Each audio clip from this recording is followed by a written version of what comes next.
Hello hi, welcome back to Manjuma vlogs. நான் உங்கள் அன்பு மஞ்சுமா. எல்லாரும் எப்படி இருக்கீங்க? நிச்சயமாக எல்லாருமே நல்லா இருப்பீங்க அப்படின்னு நம்புகிறேன். இன்றைக்கி ரொம்ப ஒரு அழகான நாள். வாங்க இன்றைக்கி மஞ்சுமா விலாக்ஸில் என்ன ஸ்பெஷல் அப்படின்னு பார்க்கலாமா? திருநெல்வேலி வர கொத்தமல்லி துவையல் தாங்க ஸ்பெஷல். வாங்க இதை எப்படி தயாரிக்கலாம் அப்படிங்கிறத இப்போ நம்ம பார்க்க போகிறோம்.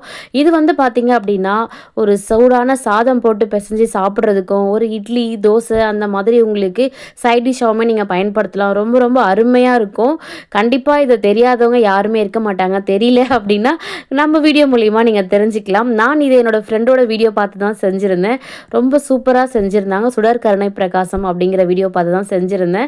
சரி வாங்க நம்மளுமே இந்த வீடியோ எப்படி பண்ணலாம் அப்படிங்கிறத பார்க்கலாம். இந்த துவையல் வந்து பார்த்திங்க அப்படின்னா வர கொத்தமல்லி, அதாவது நம்ம தனியா மல்லி அப்படின்னு சொல்லக்கூடிய அதை பயன்படுத்தி தான் செஞ்சுருக்கோம். இது வந்து என்ன அப்படி உடல் நலம், இதில் எண்ணற்ற ஆரோக்கியம் இருக்குது, நம்ம என்னென்னு சொல்கிற அப்படின்னு பார்க்குறோமா? ஆமாங்க, இது வந்து பார்த்திங்கன்னா முக்கியமாக வெயிட் லாஸ்க்கு ரொம்பவுமே சப்போர்ட் பண்ணும் இந்த வர கொத்தமல்லி. இதுதான் நான் சொன்ன அந்த வர கொத்தமல்லி. இது எல்லாருக்குமே தெரிஞ்சிருக்கும். இது ஒரு 100 கிராம் எடுத்திருக்கேன். தேங்காய் பல் எடுத்திருக்கேன். ஒரு 5 மாதிரி வரமிளகாய் எடுத்திருக்கேன். புளி வந்து பார்த்திங்கன்னா ஒரு சின்னதாக கோலி உருண்டை சைஸ் எடுத்திருக்கேன். நான் வந்து கொஞ்சம் புளி கம்மியாக வச்சுருக்கேன். புளி காரம் சாப்பிட்றவங்க நிறையவே எடுத்துக்கலாம். இன்னும் கொஞ்சம் இதோட ஆட் பண்ணி எடுத்துக்கோங்க. பூண்டு ஒரு 6-7 பல் மாதிரி எடுத்துக்கோங்க. கருவேப்பிலை இவ்வளோ தாங்க இதுக்கு தேவைப்படும். இப்போ நான் ஒரு பேன் வச்சுருக்கேன். நீங்கள் கடாய் எதுனாலுமே வச்சுக்கலாம். நான் எடுத்துகிட்டு அந்த 100 கிராம் மல்லி வர மல்லி இதில் ஆட் பண்ணிக்கிறேன். ஆட் பண்ணிக்கிட்டு இது அப்படியே பொன்னிறமாக வறுத்துக்கிட்டே இருக்கணும். கருக மட்டும் விட்டுறாதீங்க. அப்படியே அந்த சூட்லேயே அது வந்து பொரிஞ்சு வரும். அந்த சத்தம் நமக்கு அந்த சத்தமும் அந்த வாசனையும் அவ்வளோ சூப்பராக இருக்கும். பரப்பரம் நல்லா பொரிஞ்சு வந்துக்கிட்டே இருக்கும். எடுத்து வச்சுருந்து அந்த 5 வரமிளகாவோ இதில் ஆட் பண்ணிக்கலாம். நம்ம அப்படியே வந்து பார்த்திங்கன்னா இதை நல்லா வந்து அந்த சூட்டில் அப்படியே நம்ம வந்து கேஸை கம்ப்ளீட்டாக சிம்மில் வச்சு தான் செய்யணும். ஏன்னா தீயை மட்டும் விட்டுறாதீங்க. நல்லெண்ணெய் பயன்படுத்தி செய்யுங்க. இன்னும் சுவை அதிகமாகவே இருக்கும். அந்த நம்ம எடுத்து வச்சுருந்த 6 பல்லு மாதிரி பூண்டையும் நான் இப்போ இதில் ஆட் பண்ணிக்கிட்டேன். ரொம்பவுமே வாசம் அவ்வளோ சூப்பராக இருந்தது. ஃபைனலாக ரொம்ப ரொம்ப டேஸ்ட்டாக இருந்ததுங்க இந்த வர கொத்தமல்லி துவையல். இப்போ இது வந்து பார்த்திங்க அப்படின்னா முக்கியமாக தைராய்டு இருக்கவங்க இதை ரெகுலராக எடுத்து வந்துகிட்டே இருக்கணும். இந்த வர கொத்தமல்லி அதாவது எப்படின்னா சுடு தண்ணியில் போட்டு இதை வந்து நிறைய பேர் வந்து டயட்காகவும் குடிப்பாங்க. தைராய்டு இருக்கவங்க கம்பல்சரி இதை எடுத்திங்கன்னா நல்ல ரிசல்ட் கிடைக்குது அப்படின்னு சொல்லுவாங்க. இப்போ நம்ம வந்து பார்த்திங்க அப்படின்னா கருவேப்பிலையும் போட்டாச்சு, நம்ம எடுத்து வச்சுருந்தா அந்த புளியும் போட்டாச்சு. மறக்காமல் சுகர் பேஷண்ட் இருக்கவங்களுமே இதை எடுத்துப்பாங்க. அதாவது எப்படின்னா நைட்டில் வந்து ஒரு கிளாஸ் தண்ணியில் இந்த வர கொத்தமல்லியை ஊற வச்சுட்டு மறுநாள் காலையில் எழுந்து அதை வடிகட்டி குடிப்பாங்க. ஒரு சிலர் கொதிக்க வச்சியும் குடிப்பாங்க.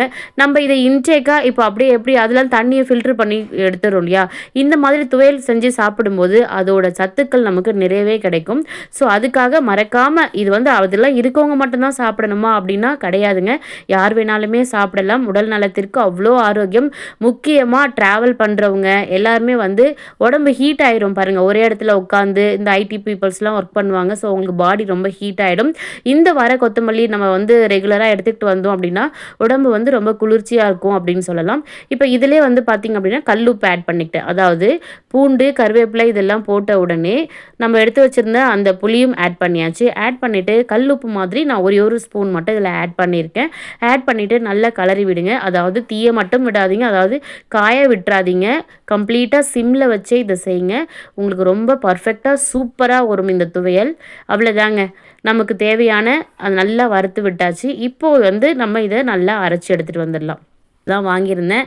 ஸோ மறக்காமல் பார்க்காதவங்க இந்த மிக்ஸி பற்றின டீட்டெயில்ஸ் வேணும் அப்படின்னா இன்னொரு வீடியோ கொடுத்துருக்கேன், வசந்த் & கோ வீடியோ. கண்டிப்பாக அதை போய் செக் பண்ணி பாருங்கள். ஸோ இப்போ ஃபைனலாக பார்த்திங்க அப்படின்னா கொரன்னு அரைங்க. ரொம்ப மையில் வந்து ரொம்ப ஃபைனாக அரைச்சிடாதீங்க. கொஞ்சம் கொரன்னு இந்த அளவுக்கு. அதாவது நமக்கு வந்து அந்த நீங்கள் எவ்வளோக்கு எவ்வளோ வறுக்கிறீங்களோ, காய விடாமல் வறுக்கிறீங்களோ வர கொத்தமல்லி, அதோட இந்த கொரப்பு வந்து அந்த பச்சை வாசனை எல்லாமே போக உங்களுக்கு ரொம்ப சூப்பராக அருமையாக வருங்க இந்த துவையல்.